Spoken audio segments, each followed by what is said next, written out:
ಹೇಮಾಡ್ ಪಂಥ ಎಂಬ ಬಿರುದು ಬಂದ ಬಗೆ, ಗುರುವಿನ ಅವಶ್ಯಕತೆ.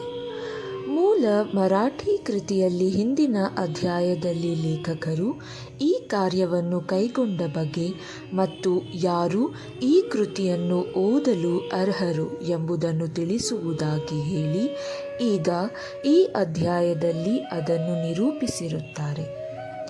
ಈ ಕೃತಿಯ ಧ್ಯೇಯ.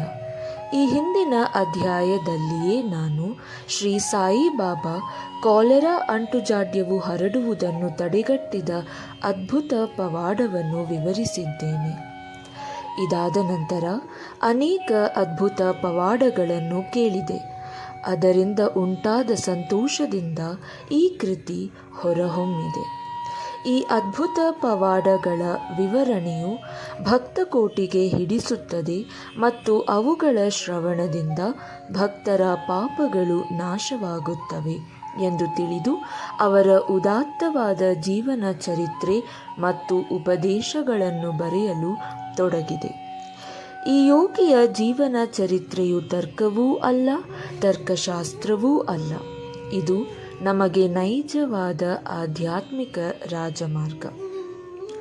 ಅಸಮರ್ಥತೆ. ಹೇಮಾಡ ಪಂಥರು ಈ ಕಾರ್ಯವನ್ನು ಕೈಗೊಳ್ಳಲು ತಮಗೆ ಯೋಗ್ಯತೆ ಸಾಲದೆಂದು ಭಾವಿಸಿದ್ದರು.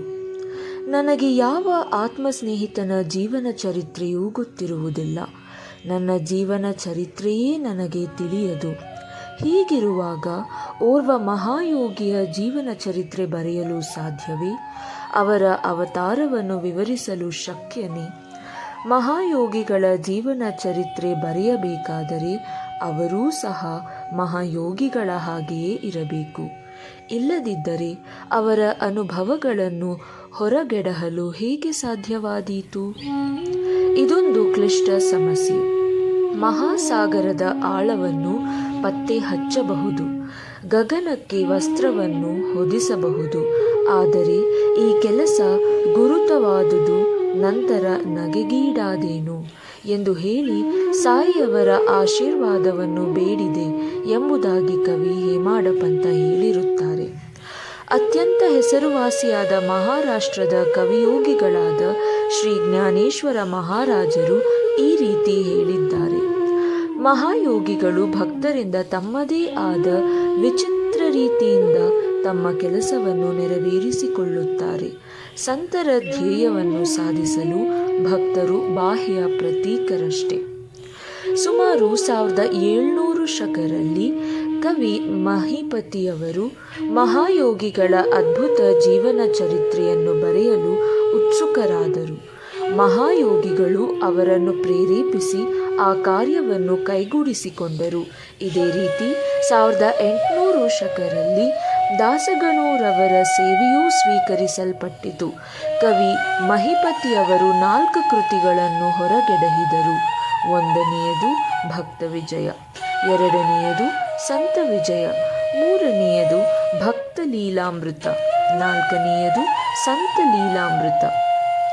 ಶ್ರೀ ದಾಸಗಣು ಅವರು ಭಕ್ತ ಲೀಲಾಮೃತ ಮತ್ತು ಸಂತ ಲೀಲಾಮೃತ ಎಂಬ ಮಹೋನ್ನತ ಕೃತಿಗಳನ್ನು ಜನಸಮೂಹಕ್ಕೆ ದಯಪಾಲಿಸಿದರು. ಇವುಗಳನ್ನು ಅನೇಕ ನವ್ಯ ಮಹಾಯೋಗಿಗಳ ಜೀವನ ಚರಿತ್ರೆಯು ಉಲ್ಲೇಖಿಸಲ್ಪಟ್ಟಿದೆ. ಭಕ್ತ ಲೀಲಾಮೃತ 31, 32ನೇ ಮತ್ತು 33ನೇ ಅಧ್ಯಾಯಗಳಲ್ಲಿಯೂ ಮತ್ತು ಸಂತ ಲೀಲಾಮೃತದ 57ನೇ ಅಧ್ಯಾಯದಲ್ಲಿಯೂ ಶ್ರೀ ಸಾಯಿಬಾಬಾ ಅವರ ಜೀವನ ಚರಿತ್ರೆಯನ್ನು ಕಾಣಬಹುದು.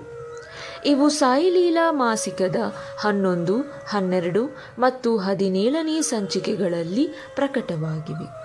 ಇದೇ ರೀತಿ ಶ್ರೀ ಸಾಯಿಬಾಬಾ ಅವರ ಅದ್ಭುತ ಲೀಲೆಗಳನ್ನು ಶ್ರೀಮತಿ ಸಾವಿತ್ರಿಬಾಯಿ ರಘುನಾಥ ತೆಂಡೋಲಕರ ಅವರು ಚಿಕ್ಕದಾದ ಅಚ್ಚುಕಟ್ಟಾದ ಶ್ರೀ ಸಾಯಿನಾಥ ಭಜನಾ ಮಾಲಾ ಎಂಬ ಪುಸ್ತಕದಲ್ಲಿ ಬಹಳ ಚೆನ್ನಾಗಿ ವಿವರಿಸಿದ್ದಾರೆ. ದಕ್ಷಿಣ ಭಿಕ್ಷಾ ಸಂಸ್ಥೆ ಶಿರಡಿಯ ಪ್ರಕಟಣೆಯಾದ ಶ್ರೀ ಸಾಯಿ ಪ್ರಭಾ ಎಂಬ ಪುಸ್ತಕದಲ್ಲಿ ಸಾಯಿ ಭಕ್ತರಾದ ಅಮೀದಾಸ ಭವಾನಿ ಮೆಹ್ತಾ ಅವರು ಸಾಯಿಬಾಬಾ ಅವರ ಕೆಲವು ಕಥೆಗಳನ್ನು ಗುಜರಾತಿಯಲ್ಲಿ ಬರೆದಿರುತ್ತಾರೆ. ಇಷ್ಟೊಂದು ಕೃತಿಗಳಿದ್ದಾಗ ಈ ಸಚ್ಚರಿತೆಯ ಅವಶ್ಯಕತೆ ಏನು ಎಂಬ ಪ್ರಶ್ನೆ ಬರುವುದು ಸಹಜ. ಇದಕ್ಕೆ ಉತ್ತರ ಬಹು ಸುಲಭ. ಶ್ರೀ ಸಾಯಿಬಾಬಾ ಅವರ ಜೀವನವು ಮಹಾಸಾಗರದಷ್ಟು ವಿಶಾಲವೂ ಮತ್ತು ಆಳವೂ ಆಗಿದೆ. ಯಾರು ಬೇಕಾದರೂ ಈ ಮಹಾಸಾಗರದಲ್ಲಿ ಮುಳುಗಿ ಜ್ಞಾನ ಮತ್ತು ಭಕ್ತಿ ಎಂಬ ಅನರ್ಘ್ಯ ರತ್ನಗಳನ್ನು ತೆಗೆದು ಭಕ್ತಕೋಟಿಗೆ ಹಂಚಬಹುದು. ಇವರ ಕಥೆಗಳು, ಉಪದೇಶಗಳು ಮತ್ತು ನೀತಿ ಪಾಠಗಳು ಬಹಳ ಅದ್ಭುತವಾಗಿವೆ. ಯಾರು ದುಃಖದಿಂದ ನೊಂದಿರುತ್ತಾರೆಯೋ, ಪ್ರಾಪಂಚಿಕ ಜೀವನದಲ್ಲಿ ಜಿಗುಪ್ಸೆ ಹೊಂದಿರುತ್ತಾರೆಯೋ ಅಂತಹವರಿಗೆ ಇವು ಶಾಂತಿ ಮತ್ತು ಸಂತೋಷವನ್ನು ನೀಡುತ್ತವೆ.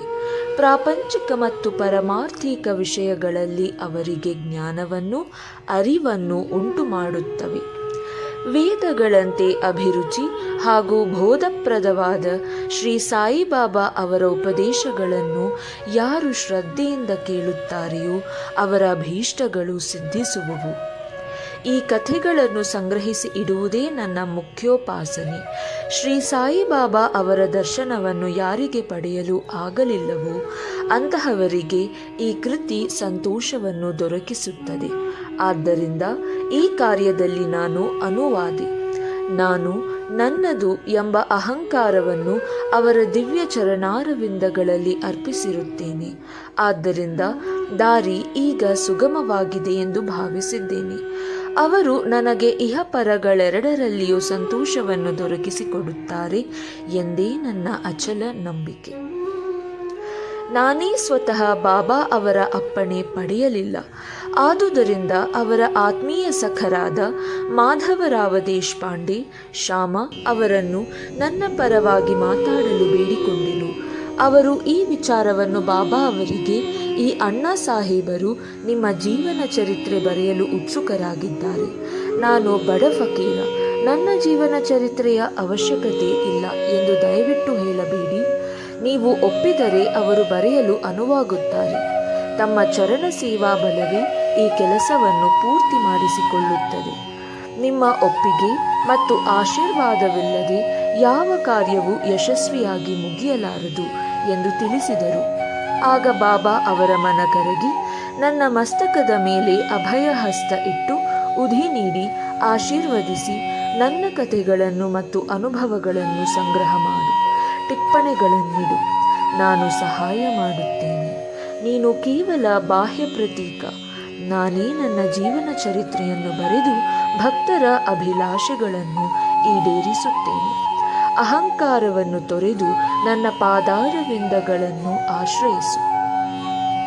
ಯಾರು ತಮ್ಮ ಜೀವಿತದಲ್ಲಿ ಈ ರೀತಿ ವರ್ತಿಸುತ್ತಾರೆಯೋ ಅವರಿಗೆ ಸಹಾಯ ಮಾಡುತ್ತೇನೆ. ಯಾವಾಗ ನೀನು ಅಹಂಕಾರವನ್ನು ತ್ಯಜಿಸುವೆಯೋ ಆಗ ನಾನು ನಿನ್ನ ಒಳಹೊಕ್ಕು ನನ್ನ ಜೀವನ ಚರಿತ್ರೆಯನ್ನು ಸ್ವತಃ ಬರೆಯುತ್ತೇನೆ. ನನ್ನ ಕತೆ ಮತ್ತು ಉಪದೇಶಗಳನ್ನು ಕೇಳುವುದರಿಂದ ಭಕ್ತರ ಹೃದಯದಲ್ಲಿ ನಂಬಿಕೆ ಉಂಟಾಗುತ್ತದೆ. ಆಗ ಅವರು ಸ್ವಾನುಭವ ಮತ್ತು ಪರಮ ಸುಖವನ್ನು ಹೊಂದುತ್ತಾರೆ. ಆದರೆ ತಮ್ಮದೇ ಆದ ರೀತಿಯನ್ನು ಪ್ರತಿಪಾದಿಸಬಾರದು. ಬೇರೆಯವರ ಸಲಹೆ ತಿರಸ್ಕರಿಸಬಾರದು. ನ್ಯಾಯದ ತರ್ಕ ವಿಚಾರ ಮಾಡಕೂಡದು ಎಂದು ಹೇಳಿದರು. ಈಗ ನನಗೆ ಹೇಮಾಡ ಪಂಥ ಎಂಬ ಹೆಸರು ಹೇಗೆ ದೊರಕಿತು ಎಂಬುದನ್ನು ಹೇಳುತ್ತೇನೆ. ನಾನು ಕಾಕಾ ಸಾಹೇಬ ದೀಕ್ಷಿತ ಮತ್ತು ನಾನಾ ಸಾಹೇಬ ಚಾಂದೋರಕರ ಬಹಳ ಆತ್ಮೀಯ ಸ್ನೇಹಿತರು. ಇವರು ನನ್ನನ್ನು ಶಿರಡಿಗೆ ಹೋಗಿ ಬಾಬಾ ಅವರ ದರ್ಶನ ಪಡೆದು ಬರುವಂತೆ ಒತ್ತಾಯ ಪಡಿಸಿದರು. ನಾನು ಮಾತು ಕೊಟ್ಟೆನು, ಆದರೆ ಕಾರಣಾಂತರಗಳಿಂದ ಹೋಗಲಾಗಲಿಲ್ಲ. ಲೋಣಾವಳದಲ್ಲಿ ನನ್ನ ಸ್ನೇಹಿತರೊಬ್ಬರ ಮಗನಿಗೆ ಬಹಳ ಕಾಯಿಲೆಯಾಗಿತ್ತು. ಯಾವ ಔಷಧಿಗಳಿಂದಲೂ ಪ್ರಯೋಜನ ಆಗಲಿಲ್ಲ. ಗುರುಗಳನ್ನು ಕರೆಯಿಸಿ ಅವರನ್ನು ಮಗನ ಹಾಸಿಗೆಯ ಬಳಿ ಕೂಡ್ರಿಸಿದರು. ಅದರಿಂದಲೂ ಪ್ರಯೋಜನವಾಗಲಿಲ್ಲ. ಇದನ್ನು ಕೇಳಿ ನನಗೆ ಗುರುವಿನ ಪ್ರಯೋಜನವಾದರೂ ಏನು? ಗುರುವಿನ ಸಹಾಯದಿಂದ ಏನೊಂದೂ ಸಾಧ್ಯವಾಗದೇ ಇದ್ದರೆ ನಾನು ಶಿರಡಿಗೆ ಏಕೆ ಹೋಗಬೇಕು ಎಂದೆನಿಸಿತು. ಈ ರೀತಿ ಯೋಚಿಸುತ್ತಾ ನಾನು ಶಿರಡಿ ಪ್ರಯಾಣವನ್ನು ಮುಂದೂಡಿದೆನು. ಆದರೆ ಅನಿವಾರ್ಯವಾದದ್ದು ಆಗಲೇಬೇಕು. ನನ್ನ ವಿಷಯದಲ್ಲಿಯೂ ಈ ರೀತಿಯಾಯಿತು. ಪ್ರಾಂತಾಧಿಕಾರಿಯಾದ ನಾನಾ ಸಾಹೇಬರು ಬಾಸೀನಿಗೆ ಪ್ರಯಾಣ ಬೆಳೆಸಿದರು. ಠಾಣಾದಿಂದ ದಾದರಿಗೆ ಬಂದು ಬಾಸೀನ್ ಗಾಡಿಗೆ ಕಾಯುತ್ತಿದ್ದರು. ಅಷ್ಟರಲ್ಲಿ ಬಾಂದ್ರಾಗೆ ಹೋಗುವ ಲೋಕಲ್ ಬಂದಿತು. ಆಗ ಅವರು ಬಾಂದ್ರಾಕ್ಕೆ ಬಂದು ನನ್ನನ್ನು ಕರೆಯಿಸಿ ಶಿರಡಿ ಪ್ರಯಾಣವನ್ನು ಮುಂದೂಡಿದುದಕ್ಕೆ ತರಾಟೆಗೆ ತೆಗೆದುಕೊಂಡರು. ಆಗ ಅದೇ ರೀತಿ ಶಿರಡಿಗೆ ಹೋಗಲು ನಿರ್ಧರಿಸಿದೆನು. ಅದೇ ರಾತ್ರಿ ಶಿರಡಿಗೆ ಹೋಗಲು ನಿರ್ಧರಿಸಿದೆನು. ದಾದರಿಗೆ ಹೋಗಿ ಅಲ್ಲಿಂದ ಮನಮಾಡ ಗಾಡಿಯನ್ನು ಹಿಡಿಯಲೆಂದು ದಾದರಿಗೆ ಹೊರಟೆ. ಇನ್ನೇನು ರೈಲು ಹೊರಡುವುದರಲ್ಲಿತ್ತು. ಆಗ ಓರ್ವ ಮಹಮ್ಮದೀಯನು ನಮ್ಮ ಗಾಡಿಗೆ ಬಂದು ನನ್ನ ಸಾಮಾನು ಮುಂತಾದವುಗಳನ್ನು ನೋಡಿ ಎಲ್ಲಿಗೆ ಪ್ರಯಾಣ ಎಂದು ಕೇಳಿದನು. ಶಿರಡಿಗೆ ಎಂದು ಉತ್ತರಿಸಲು ಅವನು, ನೀವು ಸೀದಾ ಬೋರಿ ಬಂದರಿಗೆ ಹೋಗಿ ಅಲ್ಲಿಂದ ಮನಮಾಡ ಮೇಲ ಹಿಡಿಯಿರಿ. ದಾದರಿನಲ್ಲಿ ಇಳಿಯಬೇಡಿ, ಅಲ್ಲಿ ಮನಮಾಡ ಮೇಲ ನಿಲ್ಲುವುದಿಲ್ಲ ಎಂದನು.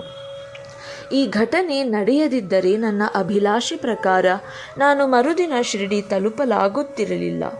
ಅದೃಷ್ಟ ಬಲದಿಂದ ಶಿರಡಿಯನ್ನು ಮರುದಿನ ಮುಂಜಾನೆ 9-10 ಗಂಟೆಗೆ ಸೇರಿದೆ. ಶ್ರೀ ಕಾಕಾ ಸಾಹೇಬ ದೀಕ್ಷಿತ ನನಗಾಗಿ ಕಾದಿದ್ದರು. ಇದು ನಡೆದಿದ್ದು ಸುಮಾರು 1910ರಲ್ಲಿ.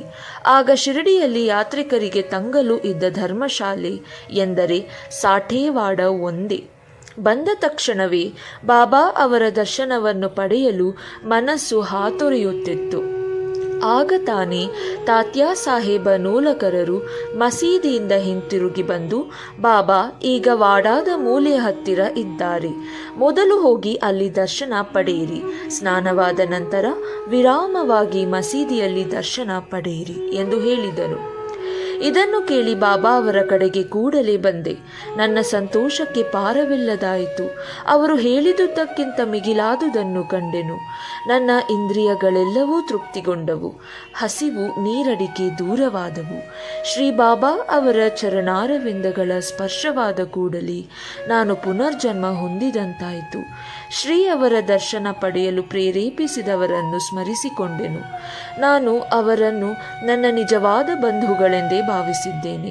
ಅವರನ್ನು ನೆನೆದು ಮನದಲ್ಲಿ ಪ್ರಾರ್ಥಿಸುತ್ತೇನೆ. ಶ್ರೀ ಬಾಬಾ ಅವರ ದರ್ಶನದಲ್ಲಿ ಒಂದು ವಿಚಿತ್ರ ಶಕ್ತಿ ಅಡಗಿದೆ. ನನ್ನ ಅಭಿಪ್ರಾಯದಲ್ಲಿ ಅವರ ದರ್ಶನದಿಂದ ನಮ್ಮ ಭಾವನೆಗಳೆಲ್ಲವೂ ಬದಲಾಗುತ್ತವೆ. ನಮ್ಮ ಪೂರ್ವ ಕರ್ಮಗಳೆಲ್ಲ ಸವೆದುದು ಕ್ರಮೇಣ ಪ್ರಾಪಂಚಿಕ ವಸ್ತುಗಳ ಕಡೆಗೆ ವೀತರಾಗವುಂಟಾಗುತ್ತದೆ. ಮೋಹ ಕಡಿಮೆಯಾಗುತ್ತದೆ. ನಮ್ಮ ಪೂರ್ವಜನ್ಮದ ಪುಣ್ಯಗಳ ಫಲದಿಂದ ಮಾತ್ರವೇ ನಮಗೆ ಅವರ ದರ್ಶನ ಸಾಧ್ಯ. ನೀವು ಶ್ರೀ ಸಾಯಿಬಾಬಾರವರನ್ನು ನೋಡಿದರೆ ನಿಜವಾಗಿಯೂ ಪ್ರಪಂಚವೇ ಸಾಯಿಬಾಬಾರಂತೆ ಕಾಣುವುದು. ಬಿಸಿ ತರ್ಕ.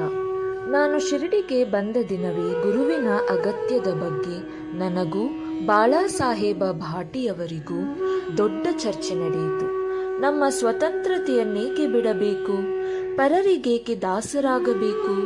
ಗುರುವಿನ ಅಗತ್ಯವೇನು? ನಮ್ಮ ಕರ್ತವ್ಯವನ್ನು ನಾವು ಮಾಡಬೇಕು. ನಮ್ಮನ್ನು ನಾವು ಕಾಪಾಡಿಕೊಳ್ಳಲು ಶ್ರಮಿಸಬೇಕು. ಸುಮ್ಮನೆ ಜಾಡ್ಯತನದಿಂದ ಕುಳಿತು ನಿದ್ರೆ ಮಾಡುವುದರಿಂದೇನು ಪ್ರಯೋಜನ ಎಂದು ನನ್ನ ವಾದ. ವಿಧಿ ಏನು ಸಂಭವಿಸಬೇಕು ಅದು ಸಂಭವಿಸಿಯೇ ತೀರುತ್ತದೆ. ಅನೇಕ ಮಹಾತ್ಮರು ಸಹ ಅನುಭವಿಸಿದ್ದಾರೆ. ನಾವೊಂದು ಬಗೆದರೆ ದೈವವೊಂದು ಬಗೆಯುತ್ತದೆ. ನಿನ್ನ ಬುದ್ಧಿವಂತಿಕೆಯನ್ನು ಬದಿಗೆ ತಳ್ಳು. ನಿನ್ನ ಅಹಂಕಾರ ನಿನಗೆ ಸಹಾಯವಾಗಲಾರದು ಎಂದು ಭಾಟಿಯವರು ವಾದ. ಈ ರೀತಿ ಚರ್ಚೆ 1 ಗಂಟೆ ಕಾಲ ನಡೆಯಿತು. ಆದರೂ ಯಾವುದೊಂದು ನಿಲುವಿಗೂ ಬರಲಾಗಲಿಲ್ಲ. ಇದರಿಂದ ನನ್ನ ಮನಸ್ಸಿಗೆ ನೆಮ್ಮದಿ ಇರಲಿಲ್ಲ. ಅನಂತರ ನಾವು ಇತರರೊಡನೆ ಮಸೀದಿಗೆ ಹೊರಟೆವು. ಆಗ ಬಾಬಾರವರು ಕಾಕಾ ಸಾಹೇಬರನ್ನು ಕುರಿತು, ಸಾಠೇವಾಡದಲ್ಲಿ ಏನು ನಡೆಯಿತು? ಚರ್ಚೆಯ ವಿಷಯವೇನು? ನನ್ನ ಕಡೆಗೆ ನೋಡಿ, ಈ ಹೇಮಾಡ ಪಂಥ ಏನು ಹೇಳುತ್ತಾನೆ ಎಂದು ಕೇಳಿದರು. ಈ ಮಾತುಗಳನ್ನು ಕೇಳಿ ನನಗೆ ವಿಸ್ಮಯವಾಯಿತು.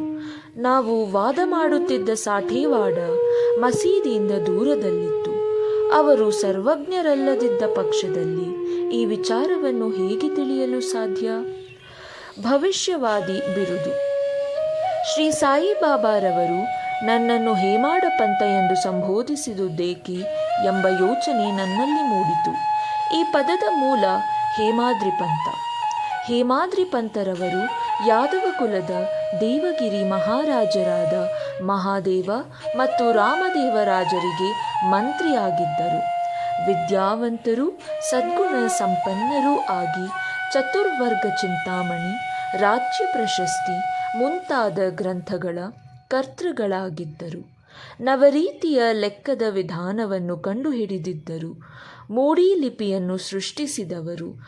ನಾನಾದರೂ ಇದಕ್ಕೆಲ್ಲ ತದ್ವಿರುದ್ಧ ಸಾಮಾನ್ಯ ಮಾನವ. ಆದುದರಿಂದ ನನಗೇಕೆ ಈ ಬಿರುದನ್ನು ದಯಪಾಲಿಸಿದರು ಎನಿಸಿತು. ಅರ್ಥವಾಗಲಿಲ್ಲ. ಕೂಲಂಕುಷವಾಗಿ ವಿಚಾರ ಮಾಡತೊಡಗಿದೆ. ಆಗ ಈ ಬಿರುದು ಕೊಟ್ಟಿರುವುದು ನನ್ನ ಅಹಂಕಾರ ನಿರ್ಮೂಲನಕ್ಕಾಗಿ ಎಂದು ಮನಗಂಡೆನು ಮತ್ತು ಚರ್ಚೆಯಲ್ಲಿದ್ದು ನನ್ನ ಬುದ್ಧಿವಂತಿಕೆಗೆ ಕೊಟ್ಟ ಸನ್ಮಾನ ಎಂದು ತಿಳಿದುಕೊಂಡೆನು. ಮುಂದಿನ ಕಥೆಯನ್ನು ಪರೀಕ್ಷಿಸಿದರೆ ಬಾಬಾರವರು ಹೇಮಾಡ ಪಂಥ ಎಂದು ಕರೆದುದು ನಿಜವಾಗಿಯೂ ಮಹತ್ವವಾದದ್ದು ಮತ್ತು ಭವಿಷ್ಯವಾದಿಯಾದದ್ದು ಎಂದು ಕಂಡುಬರುತ್ತದೆ. ಏಕೆಂದರೆ ಅವರು ತಮ್ಮ ಮುಪ್ಪಿನಲ್ಲಿ ಶ್ರೀ ಸಾಯಿ ಸಂಸ್ಥಾನದಲ್ಲಿ ಮೇಲ್ವಿಚಾರಣೆಯನ್ನು ನೋಡಿಕೊಳ್ಳುತ್ತಿದ್ದರು. ಲೆಕ್ಕಪತ್ರಗಳನ್ನು ಸಹ ಅವರೇ ನೋಡಿಕೊಳ್ಳುತ್ತಿದ್ದರು. ಆಧ್ಯಾತ್ಮಕ ವಿಷಯಗಳಾದ ಜ್ಞಾನ, ಭಕ್ತಿ, ವೀತರಾಗ, ಸ್ವಸಮರ್ಪಣೆ, ಆತ್ಮಜ್ಞಾನ ಮುಂತಾದವುಗಳನ್ನು ನಿರೂಪಿಸಿರುವ ಶ್ರೀ ಸಾಯಿ ಸಚ್ಚರಿತೆಯ ಲೇಖಕರೆಂದು ಪ್ರಸಿದ್ಧಿ ಪಡೆದರು. ಗುರುವಿನ ಅವಶ್ಯಕತೆ. ಹೇಮಾಡ ಪಂತರು ಈ ವಿಚಾರವಾಗಿ ಯಾವುದೊಂದು ಟಿಪ್ಪಣಿಯನ್ನು ಸಹ ಇಟ್ಟಿರುವುದಿಲ್ಲ. ಆದರೆ ಕಾಕಸಾಹೇಬರು ಈ ವಿಷಯದ ಬಗ್ಗೆ ಈ ರೀತಿ ಹೇಳಿರುತ್ತಾರೆ. ಹೇಮಾಡ ಪಂತರನ್ನು ಸಂಧಿಸಿದ ಮಾರನೇ ದಿನವೇ ಶ್ರೀ ಕಾಕಸಾಹೇಬ ದೀಕ್ಷಿತರವರು ಶ್ರೀ ಬಾಬಾರವರಲ್ಲಿಗೆ ಹೋಗಿ, ನಾನು ಈಗ ಶಿರಡಿ ಬಿಡಬಹುದಲ್ಲವೇ ಎಂದು ಕೇಳಿದರು. ಆಗ ಅಲ್ಲಿದ್ದ ಕೆಲವರು ಎಲ್ಲಿಗೆ ಎಂದು ಕೇಳಲು ಬಾಬಾರವರು ಮೇಲಕ್ಕೆ ಎಂದರು. ಆಗ ಅಲ್ಲಿಯೇ ಇದ್ದ ಓರ್ವನು ದಾರಿ ಹೇಗಿದೆ ಎಂದು ಪ್ರಶ್ನಿಸಿದನು. ಬಾಬಾರವರು, ಅಲ್ಲಿ ಹೋಗಲು ಅನೇಕ ದಾರಿಗಳಿವೆ. ಇಲ್ಲಿಂದಲೂ ದಾರಿ ಇದೆ. ಆ ದಾರಿ ಬಹಳ ಕಠಿಣವಾದುದು. ದಾರಿಯಲ್ಲಿ ಹುಲಿ ಮತ್ತು ತೋಳಗಳಿವೆ ಎಂದರು. ಅದಕ್ಕೆ ನಾನು, ಬಾಬಾ, ನಮ್ಮೊಂದಿಗೆ ಮಾರ್ಗದರ್ಶಕನನ್ನು ಕರೆದುಕೊಂಡು ಹೋದರೊಳಿತಲ್ಲವೇ ಎಂದು ಕೇಳಲು ಬಾಬಾರವರು, ಆಗ ಕಷ್ಟವಿಲ್ಲ. ಮಾರ್ಗದರ್ಶಕನು ಸುರಕ್ಷಿತವಾಗಿ ಉದ್ದೇಶಿತ ಸ್ಥಳಕ್ಕೆ ಕೊಂಡೊಯ್ಯುವನು. ಮಾರ್ಗದರ್ಶಕನಿಲ್ಲದಿದ್ದ ಪಕ್ಷದಲ್ಲಿ ದಾರಿಯಲ್ಲಿ ತೊಂದರೆಗೀಡಾಗುವ ಸಂಭವ ಇದೆ ಎಂದುತ್ತರಿಸಿದರು. ಈ ಉತ್ತರ ಅಲ್ಲಿಯೇ ಇದ್ದ ದಾಭೋಲಕರವರ ಗುರುವಿನ ಅಗತ್ಯವಿದೆಯೇ ಎಂಬ ಪ್ರಶ್ನೆಗೆ ಉತ್ತರವಾಗಿದ್ದು ಅವರು ಯೋಚಿಸತೊಡಗಿದರು. ನೈಜವಾದ ಪರಮಾರ್ಥಿಕ ಜ್ಞಾನ ಸಂಪಾದನೆಗೆ ಗುರುವಿನ ಅವಶ್ಯಕತೆ ಇದೆ ಎಂದು ತಿಳಿದುಕೊಂಡರು. ಉದಾಹರಣೆ, ಅವತಾರ ರೂಪಿಗಳಾದ ಶ್ರೀಕೃಷ್ಣ, ಶ್ರೀರಾಮ ಇವರು ತಮ್ಮ ಸ್ವಾನುಭವಕ್ಕೋಸ್ಕರ ತಮ್ಮ ಗುರುಗಳಾದ ಸಾಂದೀಪನಿ ಮತ್ತು ವಸಿಷ್ಠರಿಗೆ ಶರಣಾಗತರಾಗಲಿಲ್ಲವೇ? ಶ್ರೀ ಸಾಯಿ ಪ್ರಣಾಮ.